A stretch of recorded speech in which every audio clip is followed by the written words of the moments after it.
Hey guys, this is Chandrima. Welcome and welcome back to our another vlog. সবাই কেমন আছো? আশা করি সবাই খুব ভালো আছো। আজকের ভিডিওতে তোমাদেরকে নিয়ে যাব একটা ম্যাজিক্যাল স্মল সুইস টাউনে।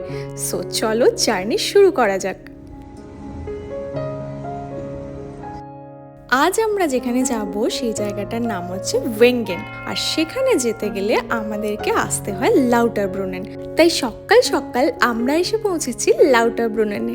আর ওয়েদারটা আজকে দেখছো একদম ঝকঝকে ওয়েদার। বাঁদিকের যে ইয়েলো গ্রিন কালারের ট্রেনটা দেখলে ওটা চেপেই আমরা এখন লাউটারব্রুনেনের ওপরের দিকে ছোট্ট শহর ওয়েঙ্গেনের দিকে পাড়ি দিলাম।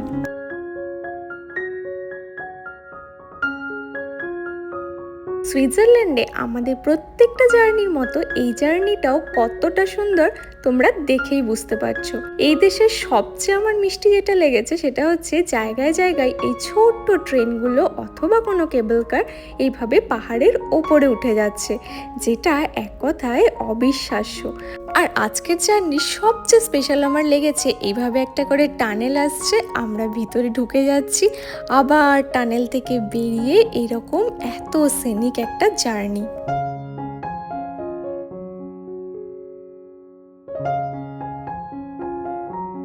ট্রেনের মধ্যে যারা ছিলেন সবাই মোটামুটি ট্যুরিস্ট অ্যান্ড ট্রাভেলার, সো সবাই কিন্তু বেশ জার্নিটা এনজয় করছিল।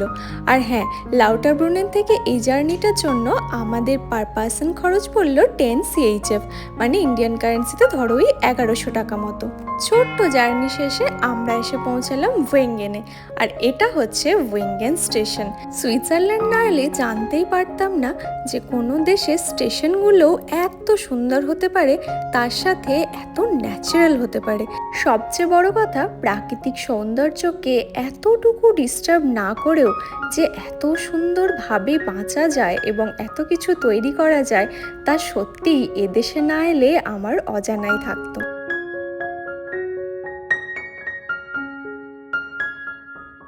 স্টেশনের ব্যারিকেডগুলোর ওইদিকে যে ভ্যালিটা দেখছো, ওইখানে যে গ্রামটা আছে ওটাই হচ্ছে লাউটারব্রুনেন। আর আমরা এখন চলে এসেছি ওপরে উঠে। তবে ওই দিকটা জানো তো যাওয়া যায় না, আমরা ডান দিকটা পুরোটা, মানে ওয়েঙ্গেন শহর বলো বা ছোট্ট গ্রাম বলো, যেটাই বলো, পুরোটা চলো ঘুরে দেখি।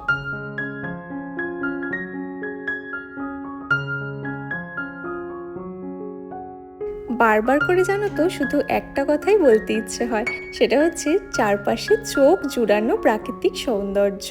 ওপরে নীল আকাশ, তার নিচে পাহাড়, কখনো বরফে মোড়া, আবার কখনো ঘন সবুজ। আর এত কিছুর মধ্যে আমার মনে হয়েছে যে এই দেশের যে রেড হোয়াইট ফ্ল্যাগটা, সেটা যেন এই দেশের সৌন্দর্যকে আরও একটু বেশি এনহ্যান্স করে দিয়েছে।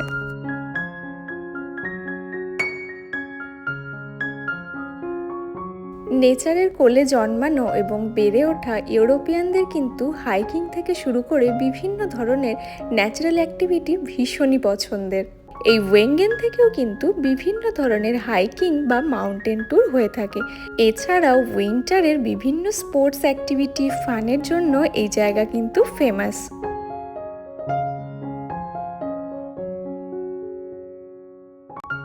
দুপা করে এগোতে এগোতে প্রাণ ভরে শ্বাস নিচ্ছিলাম আর মন ভরে আশেপাশের সৌন্দর্য উপভোগ করছিলাম।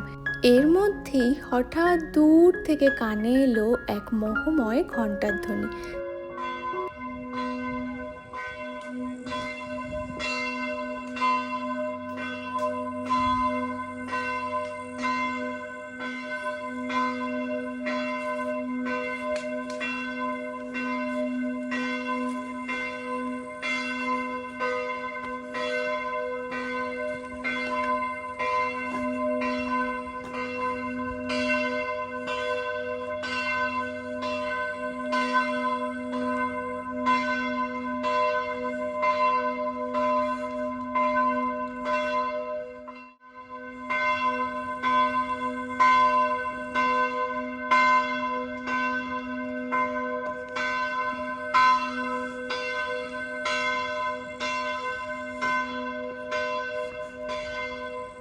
এই সৌন্দর্য, হালকা হালকা ঠান্ডা, তার সাথে রোদ ঝলমলে ওয়েদার, আর তার সাথে দূর থেকে ভেসে আসা চার্চের এই ঘণ্টার ধ্বনি, সব কিছু যেন মিলেমিশে একাকার। আর যেমন তোমরা দেখলে, সেই ঘণ্টার ধ্বনিকে অনুসরণ করতে করতে আমরা কিন্তু খুঁজে পেয়ে গেছি চার্চে যাওয়ার রাস্তা।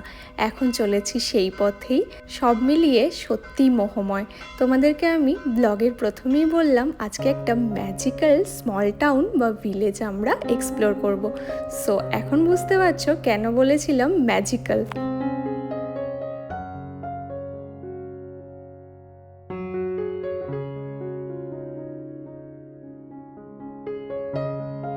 তোমাদেরকে স্টেশনে নেমেই দেখালাম নিচের দিকের ভ্যালিটা, যেখানে রয়েছে লাউটারব্রুনেন। এবার দেখো চার্চের এখান থেকে একদম স্পষ্ট দেখা যাচ্ছে লাউটারব্রুনেন গ্রাম। আর এখন আমাদের ওই জায়গাতেই রিটার্ন ব্যাক করার পালা। সো আজকের ব্লগটা এখানেই এন্ড করলাম। তোমরা জানিও ব্লগটা কেমন লাগলো। ভালো লাগলে লাইক, কমেন্ট, শেয়ার, সাবস্ক্রাইব করে দিও।